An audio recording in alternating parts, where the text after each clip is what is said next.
kura teaches Te Reo Māori from the basics all the way up to where they're confident in going back into classroom.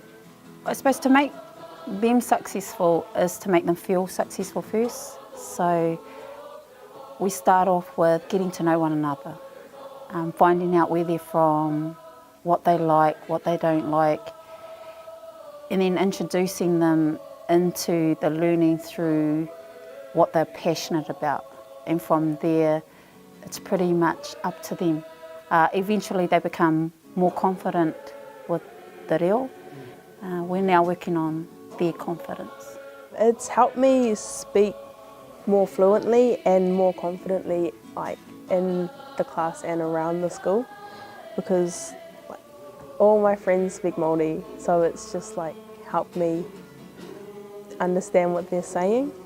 It has helped me feel confident a lot with like Whai Ange being our teacher, and like if we ever had a question, she would stop us and make us say it in Te Reo Māori back to her, and it would like help us. To the mums out there, you really need to come in so that you get a feel for the kura. And I believe that it's the feeling you get as soon as you walk through our gateway. And then you go from there. I would say go for it, because I didn't think that I would ever be at this school until I got here, and now I'm speaking Māori.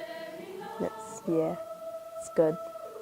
Parents, if you're ever scared that your kid's gonna struggle because they don't know the reo, but being in this class, your kids will realise that you're not alone, and you do fit in really well, like real fast, because everyone's really welcoming.